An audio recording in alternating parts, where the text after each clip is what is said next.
Reuben, Jett. I want to hear what you've started, though. Oh, very well. Very well, very well. I have started getting excited for Jurassic World Rebirth.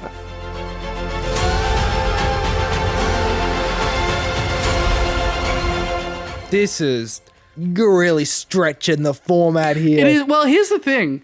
I just can't find a good name for it. So if you think of a better name for this, tell me. But this has 3 components, which is why it can't be finished because it's got 3 things in it. I've got a better name for it. Okay. You bring it to our breaking news section. Say, hey, I'm going to break your news. Breaking news, there's a new Jurassic World trailer or whatever. Here's the thing. I already did that with this movie about 4 weeks ago. Did you? Yeah, not with a trailer. Just with a director and a cast list. And I was like, break your news, everybody. Here's the thing. Are you familiar with the myth of Achilles? Do you know what's his mum's name? Dips him in the river, right? Yeah. And now when whoever raised me dipped me in the river of media literacy, they missed a little spot on my heel, and that spot is Jurassic World series. Because there have been 6 movies so far, and 5 of them are bad, but I just can't stop getting excited for these fucking movies. No, we did a marathon when the last one came out. We did. Jurassic World Dominion? Yep. Yep. Made $1 billion. Very bad movie. We watched them all. We did. Most of them were bad. Most of them were bad. You didn't enjoy them. They were bad. Why would you keep going? Because it's got dinosaurs in it, and they play the music, and they have the thing. All right, so the first of 3 things that I've give talked me your about 3 here. things. All right, here are the 3 things. First one is the trailer that came out just a few days before the Super Bowl that we can talk about. Second one is Lego Jurassic World. And the third one is that dinosaur exhibit that we've been living next to for 6 months. Mm-hmm. I went and did the dinosaur exhibit. Oh, what? Yeah, I knew that'd get you. So let's talk about the trailer briefly. Right. This is a 2-minute 25 trailer. It's too long and it's bad. Thoughts on this trailer? I saw the trailer. Yeah. You know what I thought? What did you what? I thought that was pretty good, actually. Okay. I thought, though, that teases some monsters. Yeah. I like these 2 characters, one of which is Black Widow. What's her name? Scarlett Johansson. Yeah. And the other one is Bridgerton Boy. Yes, Jonathan Bailey. Yeah. I like that they did the same thing. So there's this dinosaur exhibit, this Jurassic World branded exhibit that's near us.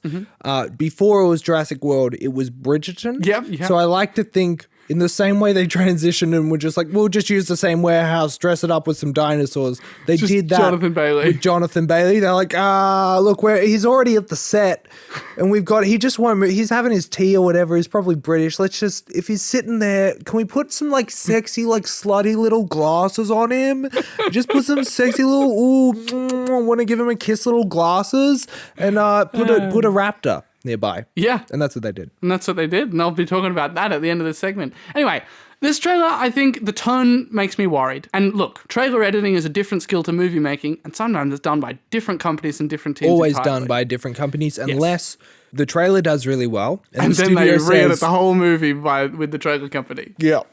It's Suicide Squad 1, everybody. I think the tone is wrong. There's almost literally he's behind me isn't me moment. There's like, Scarlett Johansson says to Jonathan Bailey, like, hey, I keep people safe moving them from place to place, more or less. And he's like, more or less. Yeah. There's another point where the Spinosaurs are circling the boat and someone says Spinosaurs? Yeah. People in the early 1900s were not creative with their names. There's some great dinosaur names out there. That's crazy. And someone to like they're here to hunt and track and kill. And Scarlett Johansson's line is, none of those things are good. None of those things you just said are good. And I'm like, oh boy, this could be really painful. Yeah. There's also no shots in the trailer that are like, and they might be keeping them because they're amazing special surprises, but there's no like Gareth Edwards quintessential shots in there. Like I feel like he low-key didn't direct this. This feels like a Colin Trevorrow film or anyone else.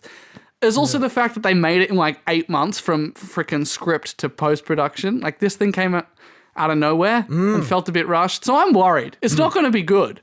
This trailer does not fill me with hope at all. But you came into this saying I'm really hopeful for this. no, hopeful, no. Excited, yeah. Okay. Excited to see dinosaurs. I think I might have to do bingo again because that low-key got us through Jurassic World Dominion. That's true. With that being said, Jurassic World Dominion, very hard movie to do bingo during because you're in a cinema and you can see shit all. That's a half the dark fun. film. Look, I mean, yeah. Not emotionally. It's pretty tame. You just can't see anything because I like the start of that, where there were dinosaurs in the wild. Yeah. That was fun. Yeah, that's... For 30 years, that's been the promise of the Jurassic Park franchise, but we've never really done it except for that one time there was a T-Rex in New York. Yeah. And that one time for 10 minutes at the start of Dominion. Okay, how about this? What if we did Jurassic Park, dinosaurs that have escaped, they're all around the world, and it's a documentary narrated by... Hello, I'm David Attenborough. Yeah, that guy. Don't know why he was American just then. We can see the Tyrannosaurus Rex vitally tearing the head off several school children. That's what I want. Yeah. And so I would pay to watch that. I mean, I'll pay to watch anything, clearly. There are other dinosaur documentaries, but they're all like, this is how they lived then. Yeah. Give me a documentary of Walking this is how a dinosaur would be now. 2025. Yeah. That is the best idea I've yet heard for this franchise, and it's never going to happen. Which is incredibly disappointing. I also don't think it's a good idea, but I think it's still the best. Oh, it's hilarious though. Yeah, your competition is pretty poor. Yeah. Next thing, subtopic number 2. Yeah. Lego Jurassic World, which is which tells the story of Jurassic Park 1, 2, and 3 and Jurassic World 1. Yeah. So someone stopped making these somewhere, probably because they weren't making any money. I'll tell you what happened. It released to coincide with Jurassic World. I bet. Same thing happened with Pirates of the Caribbean. Yeah. That one released during Pirates of the Caribbean 4. 2015? It doesn't have the 5th one because that doesn't, that didn't exist at the time. Sorry, continue the tradition of this stinishedit tradition of talking about a Lego game from video game from yeah. So I went to the App Store and I typed in Jurassic Park, and what I did, this is a hot tip for anyone out there who's looking for not crap games, I scrolled until I saw one that wasn't free, which took some time because all the free ones have in-app purchases, microtransactions, and gambling, and they're crap. You can filter between free and paid. Handy. Yeah, that's handy. Years ago, I played the Jurassic Park Evolution mobile one. Crap. Yeah. Went, Lego game, that's good, they're fun. Jett, what would you say are the defining characteristics of a Lego game? Punching a bunch of things and getting studs. Yep. Well, it has that. Yep. Yeah. Oh, that's the characteristics, the defining characteristics. Yeah, it's really just little of the game is it's like 20% puzzles. Yep. 80% punch everything that you could see. Yeah. Yeah, this is that. I am playing on a phone, and I think maybe that's the issue. I'm also, every Lego game I've played previously has been with someone else, which is a fun way to do it. Playing with a couch co-op with a friend, right? That's the fun. Yeah. Let me tell you. Without that, these are pretty. Yeah, it's just fine. It's in the voice recording era, so it does have dialogue, which is fun because I get to see little scenes from the movie play out. Yeah, but you don't get quite as strong comedy as you used to get from the old silent ones. Not slapstick. Yeah. It's weird how in some scenes and levels they'll hew really, really close to canon and be really specific and about like exactly what code you have to punch into the whatever. But then on other ones they'll be like, how do you do the T-Rex escape on the cars from the first Jurassic Park, right? Well, what you do is you hop out of the car, you run around. Doesn't matter where you run or what you do, you won't get seen or eaten by the T-Rex. He's just roaring over there. You punch a bunch of stuff until you get some Lego cubes. Yeah. And then you build like a distracting bone thing that flashes. And the T-Rex goes and eats that for a bit while you pull the kids out of the car. Yeah, it's perfect. I don't know. I think there's... Surely, the incredibly tense, stealth-esque action scenes of the first Jurassic Park film are perfect for adaptation into the video game medium. Sure, not a Lego video game though. That's for 5-year-olds. Sure, like I they don't want a Mary Jane-esque stealth section. Ew, no, I don't want that. That's what you're asking for in the middle of your Lego game. No, but I feel like previous Lego games that I've played have at least been a little bit challenging, or have been a puzzle that's like one step away from the most obvious thing. This is just walk around, punch stuff, and then hold the spanner button when you need to do anything. Reuben, have you checked the maturity rating on this game? No, should I do that? Is it just 0?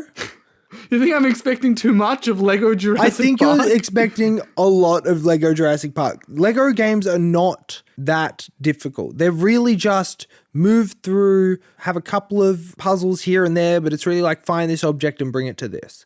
It isn't... I will have you know that it is 9 years plus. Thank you very much. I'm only 2.5 times that age, so it's not unreasonable to expect a slightly challenging level. What you're saying is you think they should bring Bloodborne to the iPhone? No.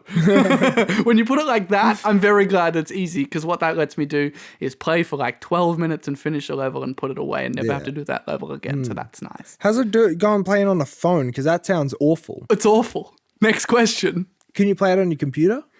Not sure. Probably have to buy it again at this point. But if you bought it from the App Store, maybe you might be Maybe able to, I could. maybe But at that point, what am I doing? I'm opening my computer to play a video game? to Crazy play idea. Lego Jurassic World. I will say, the first computer that laptop computer that I really had access to, I got demo discs of Lego games. I remember having the demo disc of Lego Indiana Jones, and I just played the first 2 levels of that relentlessly. That's fun. Did you get really good at them? Yeah. Did you get all the But stuff? also, my Did you get all the computer stunts? was like so slow.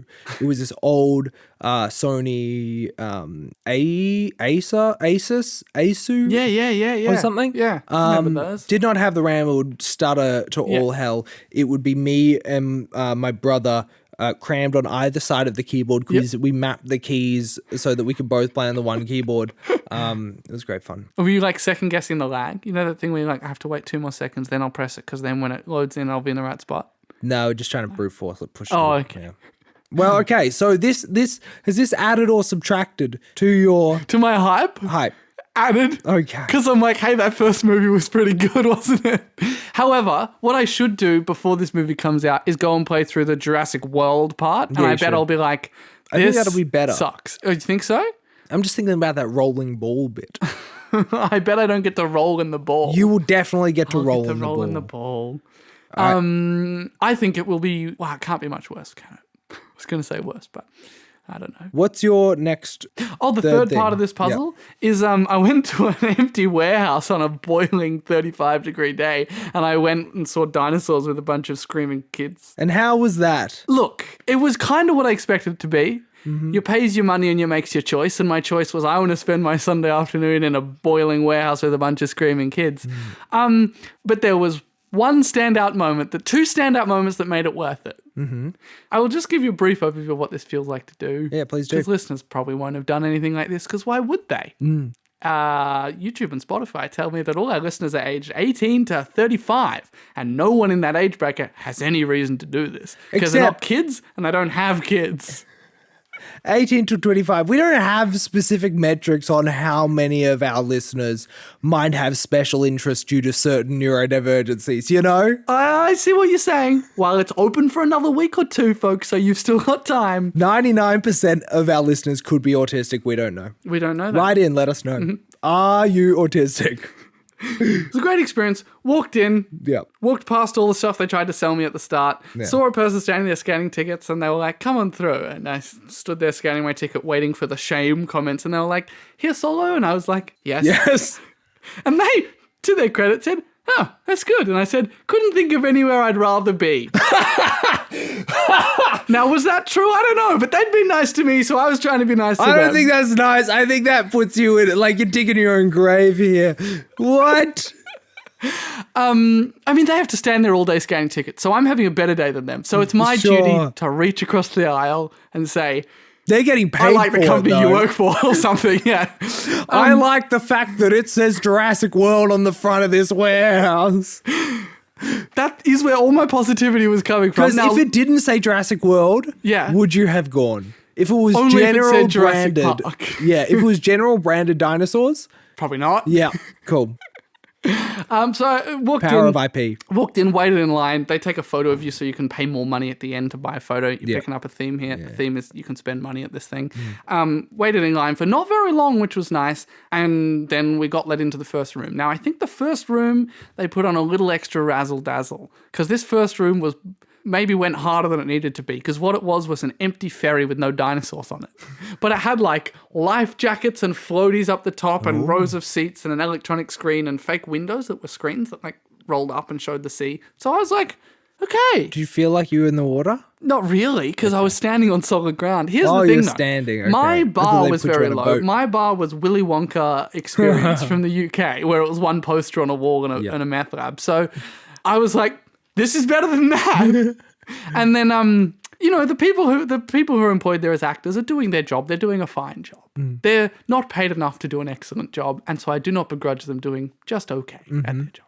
And then the moment that really got me, though, the moment where I was like, wow, I had an actual emotional response to this thing, was when she said, "Welcome to Jurassic Park," and leaned back on the doors of the ferry to open it, and it opened and the music played, and there was light, like flickering fire, and the theme music was playing, and there was a giant brachiosaur that was like 2 stories tall right there. And I was like, wow, that actually worked. Like, I could see what was plastic, and I could see the air conditioning unit, and I knew it was an animatronic, and the fire wasn't real because they're not allowed to use flames, so it was just a red light inside like cellophane or whatever. But like, I was like, that worked. For those 2 seconds, I was kind of there a little bit. And that made the next 35 minutes worth it, even though they were kind of lame. What did this last 35 minutes of this tour consist of? Were you given free reign? Kind of free. It's kind of staggered, like locks on a river in Scotland. Like, you're allowed to roam through the Brachiosaur, and then that goes on to like Hammond Research Labs, where the kids get to pat a dinosaur that's on a puppet. You didn't get to? I could if I wanted to, and I was like, I'm not going to take that space. That's for the kids. Sure. I mean, there's no place you'd rather be than there. No place I'd rather be than. But you don't have to participating in the activity. Yeah, and there's little eggs and there's little baby dinosaurs. You can put your hand in a glove and feel a dinosaur poop. It's fun. Then there's another bit where kids can pat another dinosaur and brush up a fossil. And then you got to wait in the next area where there are 4 dinosaur muzzles, and 3 of them are full with Charlie and Echo and Delta, and the one for Blue, the dinosaur Blue from the Jurassic World movies, is empty. Oh. And so then after waiting there for 5 or 10 minutes, you get to go through, because I was at the front of the pack. I was like, every room I looked around and I was like, I'm done with this room after 30 seconds. I'm going to go wait for 5 minutes at the door to the next one. Very exciting. Super fun experience. Went through. There was a training session with Blue the Raptor and a trainer doing the like steady boy and whatever. And that was a human inside a dinosaur suit doing a fairly convincing job.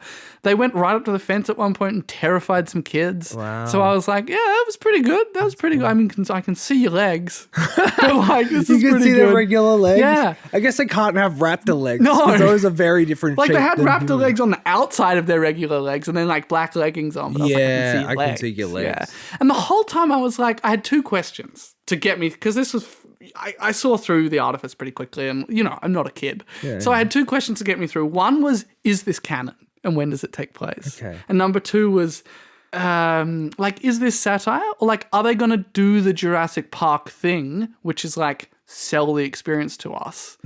Or is this exhibit, in a meta way, aware of the fact that the very premise of Jurassic Park is one of inevitable failure? Yeah. Right? And part of the first question, is it canon, is, does everything go wrong? Because in every Jurassic Park piece of media ever, everything has to go wrong. Which became really interesting because this is set before the Jurassic World movie. Because Blue's still in captivity, Blue's still training, nothing's gone wrong with the park yet, none of the characters we know were there. So this was like a VIP tour before the park opened. However, a dinosaur did escape, and yes, it was the T-Rex, which was super weird because... I don't know, it feels like they would have fixed that up and like not... okay. I don't know. The canon gets confusing and complicated. I think this is out of context. I think this is the same situation as like Disneyland rides. Yeah, like a lot of they have Marvel ones, and all of those, most of them aren't canon. Sometimes they're like, this specific one is canon. Yeah, but it was like that. If you walk around Avengers Campus at Disney World and like punch Spider-Man in the face and break his nose, he's not going to have a broken nose in the next film. That would be impressive. That'd be really That's good. the kind of interconnectivity I'm looking for, Marvel. Anyway, I think I've said most of what I need to say. Did you ask those questions to people? No. Were you like, hey, you're going to the train, like, hey, they break is the this canon? artifice. They're meta questions. Every staff member in that exhibit is playing like a ranger or a tour guide or whatever. You could ask the people selling tickets at the front. I could have asked that person selling tickets at the front. We did have a good relationship. Instead of saying, this is the only place I'd rather be. I would not be in any other place right now. But the final victory that I won over capitalism on this day was I took my little QR code that had my photos on it, and I took a photo of it, and I went, these photos have watermarks on them, right? Because I want to sell them to you for $20 or $30. And I went, I hate AI, but it does have one really handy use. And that is getting rid of these watermarks. So I have some great photos my of me God. with the dinosaurs. Oh my God. In every single photo, I'm looking the opposite way to the dinosaurs, which makes me look like an even more of a fool, which I think is great. Makes you look like you don't want to be there. And if you go to Instagram right now, Oh. one of those will be up with this episode's post. So you could go see me with a freaking dinosaur. That's amazing. Am I glad I went? Yes. Would I ever do it again under any circumstances? Absolutely not. What if I said I wanted to go? I would say, please go and send me lots of photos of you having a bad time. A T-Rex escaped at the end, and it was quite convincing. They had it behind a big high wall, and it must have been rolling as well as doing animatronic roars. But they had it knocked down like a light pole, and the light pole fell and like flickered and went out, and it felt that was the second moment that kind of got me. I was like, oh, that scared me because it was right behind me. Right. Yeah, it's good. Cool. So How do you feel about Jurassic World, New Jurassic Order, or whatever it's based called? on this experience, Yes. The whole experience is all three of three? these things. Are you still excited? I'm excited to hang out with dinosaurs. Oh my God. It's my Achilles heel. I can't help it. I hear the music, dee, and I go, ah. Do you recommend starting any of these three things that you've started? Watching the trailer, starting Lego Jurassic World, and starting the Jurassic World experience on Dawson Street in Brunswick, Melbourne. If you're late for a tram and you're running and you have at least 2 minutes and 25 seconds and you want something to put on just to make you not think about the fact that you're running, I would maybe put on the Jurassic World Rebirth trailer, but only as a distraction. Even more impressive and more authentic in universe, wear heels while running. Wear heels while running and put on dinosaur sounds to make you run faster. Great stuff. Oh, goodness me. Great stuff. No, it's all bad. And so will the movie.